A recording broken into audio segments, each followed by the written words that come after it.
Sir ஆரம்பத்தில் இந்த இது பேசும்போது சொல்லியிருந்தீங்க ஆம்ஸ்ட்ராங் கொலை நடந்ததுக்கு அப்புறம் இங்கே வரக்கூடிய விஷயங்கள்லாம் நம்ம கொஞ்சம் நம்ப வேண்டியிருக்கு. இப்போ அதுலேயுமே ஒரு இது வைக்கப்படுது. இப்போ ஒரு 28 29 பேரை கைது பண்ணியிருக்காங்க. பல்வேறு கட்சியை சேர்ந்தவங்க நிறைய பேர் விசாரணைக்கு உட்பட்டு இருக்காங்க. அதில் இப்போ இந்த என்கவுண்டர் நடக்குது. ஃபஸ்ட்டு திருவேங்கடம் என்கவுண்டர் பண்ணுறாங்க. இப்போ இவரை அதுக்காக அரெஸ்ட் பண்ணலைன்னு சொன்னாலும் இவர் பேரும் சிசிங் ராஜாவும் அந்த இதில் இருந்துச்சு. இப்படி முக்கியமான ஆட்களை என்கவுண்டர் பண்ணப்படும் போது வேற ஏதோ உண்மையை மறைக்கிறதுக்காக கூட இருக்கலாமோ அப்படின்ற விமர்சனமும் வைக்கப்படுது சார். அதை எப்படி பார்க்குறீங்க? இல்லை, நியாயமான கேள்வி தான், எல்லாருக்கும் வர்ற கேள்வி தான். இந்த வழக்கு அருணோடு முடிந்து போவதில்லை. ஓகே. அவர் குற்றப்பத்திரிக்கை தாக்கல் செஞ்சுட்டாருன்னா அப்படியே சிபிஐக்கு போயிடும். எங்கே போயிடும்? சிபிஐக்கு போயிடும். சிபிஐக்கு போன பிறகு இந்த குற்றவாளிகளுடைய பின்னணி என்ன? இப்போ எல்லாமே பூந்தமல்லி ஜெயிலில் தான் வச்சுருக்காங்க, சென்ட்ரலுக்கு கொண்டு போகல.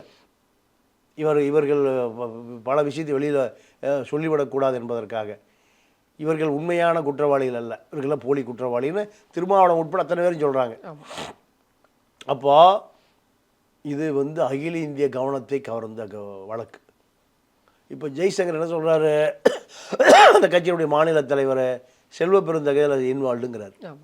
அப்போ இதெல்லாம் இவ்வளோ விஷயம் இருக்குது. அதனால் மாநில காவல்துறையினுடைய வேலை முடிந்து குற்றப்பத்திரிக்கை தாக்கல் செய்தால் வேலை முடிஞ்சுது. அடுத்து இந்த வழக்கு எங்கே போகும்? சிபிஐ. சிபிஐயில் பல உண்மைகள் வெளியில் வரும். வெளியில் அப்போது இந்த வழக்கில் பல குற்றவாளி தப்பிச்சு போயிடுவான். 30 பேருக்கும் தண்டனை கிடைக்காது. 3 பேர் தான். ராஜீவ் கொலையிலேயே எல்லாம் வெளியே வந்துட்டான், ராஜீவ் கொலையே. அப்போது ஆம்ஸ்ட்ராங் கொலையில் உண்மை குற்றவாளி யாரும் தெரியாமலும் போகலாம், அதுக்கும் வாய்ப்பு இருக்குது. ராமஜெயம் கொலை என்ன நடந்தது இன்னைக்கு வரைக்கும் தெரியும். இவர் திருநெல்வேலியில் ஜெய்சிங் தனசேகர்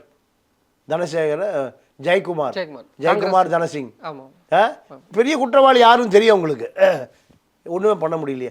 இப்படி பல வழக்கில் இதுவும் நீர்த்து போகுவதற்கு வாய்ப்பு இருக்குது. ஏன்னா எல்லாத்துக்கு பின்னாடி ஒரு அரசியல் இருக்குது. அந்த அரசியலை தாண்டி போகுமாங்கிறது சந்தேகம். இப்போ நீங்களே அந்த இடத்துக்கு வந்தீங்க. பகுஜன் சமாஜ் கட்சியிலேருந்து காங்கிரஸ் கமிட்டி தலைவர் செல்வ பெருந்தகை மேலேயும் ஒரு குற்றச்சாட்டு சுமத்தியிருக்காங்க. அவருக்கு தொடர்பு இருக்குது அப்படின்னு ராகுல் காந்திக்கு கடிதமும் எழுதியிருக்காங்க.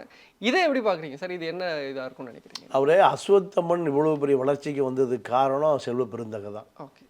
செல்வ பெருந்தகையும் ஒரு மர்டர் கேஸ் குற்றவாளி தான். அப்போது வட சென்னையில் பல ஆயிரம் கோடி வியாபாரம் நடக்குது. ஒன்று ஸ்கிராப்பு, ரெண்டாவது ரியல் எஸ்டேட்டு. இந்த வட சென்னை ஆட்கள் தான் சென்னையை கட்டுப்படுத்துகிறான். வட சென்னை, மத்திய சென்னை, தென் சென்னை, திருவள்ளூர், செங்கல்பட்டு, காஞ்சிபுரம், அரக்கோணம், இப்படி இத்தனை மாவட்டம், ஓஎம்ஆர், ஈசிஆர் எல்லாம் 1000 கோடி, 2000 கோடி, 500 கோடி, 300 கோடி தான் அதில் வியாபாரம். அப்போ இதை ரவுடிகள், காவல்துறை அதிகாரிகள், அரசியல்வாதிகள் 3 பேர் சேர்ந்த முதலமைச்சர் அலுவலகம் வரைக்கும் தலையிடுதில்லை. அப்போது இதில் பல 1000 கோடி ரூபாய் வியாபாரம் நடக்குது. 1000 கோடியே சாதாரண ரிசர்வ் பேங்கில் ஒரு ஓஏ யார்? செல்வ பெருந்தகை. இப்போ அவர் ஒரு கட்சியினுடைய மாநில தலைவர். எப்போ வேணால் ராகுல் காந்தியில் பேசலாம், மல்லிகார்ஜுன கார்கே எப்போ வேணால் பேசலாம். மல்லிகார்ஜுனுடைய மகள் அப்போலோ ஆஸ்பத்திரியில் அட்மிட் ஆகிருக்கும் போது இவர் தான் எல்லா செலவையும் பார்த்துக்கிட்டார். பல பெட்டிகள் இன்றைக்கி எல்லாமே அரசியலே. சிதம்பரமே நம்ம பழைய பிரதமர் மன்மோகன் சிங் மகளுக்கு கொடுத்த கிஃப்ட்டு தான், பல ஏக்கர் எஸ்டேட்டுகள் தான் அவரை இன்றைக்கி வரைக்கும் லைவாக வச்சு. இப்படி பல விஷயங்கள் தான். இங்கே அரசியல் தகுதிக்கு ஒன்றும் மண்ணாங்கட்டியில் ஒன்றும் கிடையாது.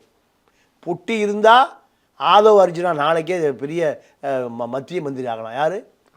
ஆதவ் அர்ஜுனா ரெட்டி. ஆமாம், பணம் தான் இங்கே எல்லாமே தீர்மானிக்குது. நீங்கள் மக்கள் ஜெகத்ரட்சகனையும் டிஆர் பாலுவையும் கனிமொழியும் ராஜாவையும் தயாநிதி மார்க்கும் ஓட்டு போட தான் செய்கிறான். இவர் எந்தாவது ஏழை எளியவனுடைய வியர்வை நாத்தம் தெரியுமா இவங்களுக்கு? எல்லாமே 5 லட்சம் கோடி 10 லட்சம் கோடி ஆட்கள் தான். ஆனால் இங்கே என்ன நடக்குது? 1000 ரூபாய் 2000 ஓட்டு போட்டு போயிடலாம். அப்போது இங்கே இதுதான் அரசியலை தீர்மானிக்குது, இதுதான் அதிகாரத்தை தீர்மானிக்குது, இதுதான் சட்டத்தை தீர்மானிக்குது, ஜனநாயகத்தை தீர்மானிக்குது. அப்போ அதே போல் தான் அஸ்வத்தமன் வழக்கு. அஸ்வத்தமன் குற்றவாளி. அஸ்வத்தம் 30 வயசில் இவ்வளோ பெரிய பதவியில் வந்தார். வட சென்னையை கட்டுப்படுத்த விரும்புகிறாரு. அது ஆம்ஸ்ட்ராங் தலையிடுறாரு. அப்போ ஆம்ஸ்ட்ராங்குக்கு அவருக்கும் சண்டை, ஜெயிலில் இருக்கிற அவங்க அப்பா நாகேந்திரனுக்கு அவருக்கும் சண்டை. இந்த சண்டைக்கு பின்னணியில் அவருடைய கொலை நடந்திருக்கலாம். அதுக்கு வாய்ப்பு இருக்குது. எல்லாம் சிபிஐக்கு போகும். இப்போ சிபிஐயும் கோட்டை விட்டாலும் ஆச்சரியப்படுறதுக்கு இல்லை. சிபிஐ முடிக்காத பல வழக்கு இருக்குது. ஏன்னா அங்கேயும் அரசியல் இருக்குது. எனக்கு தெரிஞ்ச ஒரு அதிகாரி, இங்கே இருக்கிற வட இந்திய அதிகாரி, சிபிஐயில் ஏதோ ஏட்டையா ட்ரான்ஸ்ஃபர் மாதிரி ஐஜி ட்ரான்ஸ்ஃபர் போடுவார். எனக்கு தெரியும். அந்த அளவுக்கு இருந்துட்டு இருக்கு. ஆமாம். இன்னொரு விஷயம் என்ன அப்படின்னா, இப்போ செல்வ பிறந்தகை மேல ஒரு குற்றச்சாட்டு வைக்கப்பட்டிருக்கு. அவரு ஆளும் தரப்பா இருக்கக்கூடிய திமுகவோட கூட்டணியில் இருக்கிறனால தான் அவர் மேல எந்த ஒரு பெரிய நடவடிக்கையும் இல்ல அந்த விசாரணை கூட அந்த சைடு கூட போகல அப்படின்ற மாதிரியான விமர்சனம் வைக்கப்படுது சார். உண்மைதான். நீங்கள் திமுகவுக்குள்ள அந்த விசாரணை போகாத. இப்போ சேகர் பாபுக்கும் ஆம்ஸ்ட்ராங்குமே பிரச்சனை நடந்தது. ஒரு சேகர் பாபு மகளை ஆம்ஸ்ட்ராங் தான் பாதுகாத்தார். ஆம்ஸ்ட்ராங்கு மருமகனையும் அவர் தான் பாதுகாத்தார். அப்போ அது மோட்டிவா போய் சேகர் பாபு விசாரிக்கல இருக்கலாம், மேபி இருக்கலாம். இப்படி பல விஷயங்கள் இருக்குது. அதுதான் காவல்துறை, நம்ம ஊர் காவல்துறை ஆளை பார்த்து தான் விசாரிக்கும். என்ன காரணம் கிடையாது, முழு அதிகாரம் இல்லை. அவர்களே கெஞ்சி கூத்தாடி இந்த பதவிக்கு வந்திருப்பான். யார்? டிஜிபி உட்பட, கமிஷனர் உட்பட. இப்போ அருணை முதலமைச்சருடைய தினேஷ் உதவியாக தான் சீட்டை வந்திருக்காருன்னு செய்தி இருக்குது. தினேஷுடைய கடைக்கண் பார்வையில் தான் இவர் கமிஷனர் இருக்கார், இப்படி செய்தி இருக்குது. அதுக்கு பின்னால் ஒரு பத்திரிகையாளர் இருக்காருன்னு செய்தி இருக்குது. பல விஷயங்கள் இருக்குது. நீங்கள் உழைவாயை மூடிவிடலாம், ஊர்வாயை மூடவே முடியாது. பல செய்திகள் இருக்குது. அமெரிக்க இராணுவ ரகசியம் பென்டகன் தரைக்கு கீழே 20 ஃப்ளோர் இருக்குது. அதுக்கு போகிற மெயில ஜூலியன் அசாஞ்சை திருடுனானா இல்லையா? இதை விட வேறு ரகசியம் என்ன அது வேணுமா? அதனால் எந்த ரகசியமும் மக்களுக்கு தெரியாமல் போயிடாது. யாரும் வானலாவி அதிகாரம் படைத்தவனும் இல்லை. 5 வருஷம் அதிகாரம் இருக்கும், அவ்வளோதான். 5 வருஷத்துக்கு பின்னாடி தெருவில் தெரிஞ்ச ஆட்கள்லாம் நான் பார்த்துருக்கேன். இந்திரா காந்தியை விட ஒரு ஆளுமை மிக்க தலைவர் யாரும் இல்லை. இந்திரா காந்தி தோற்கடிக்கப்பட்டு ஏர்போர்ட்டில் ஒரு கான்ஸ்டபிள் செக் பண்ணுன்றான், உன்னுடைய உடையெல்லாம் கழட்டுன்ட்டான். யார? இந்திரா காந்தி. பிரதமராக இருந்தவரை தோற்று போச்சு அந்த அம்மா. ஜனதா கட்சி ஆட்சியில் ஏர்போர்ட்டில் அந்த அம்மா விக்கிச்சு நிற்கிது, அதிர்ந்து போய் நிற்கிது. யார்? இரும்பு பெண்மணி இந்திரா காந்தி.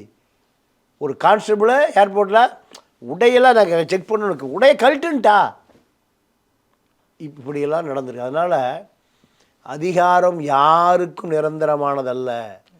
அதை கவனத்தில் வச்சுக்கணும். ஒரு எதை வேணால் செய்யலாம், மனசாட்சிக்கு விரோதமாக எதை வேண்டுமானாலும் செய்யலாம். ஆனால் அதிகாரம் என்பது இல்லைன்னா உன்னுடைய நிலை என்ன என்று எண்ணி பார்க்கணும்.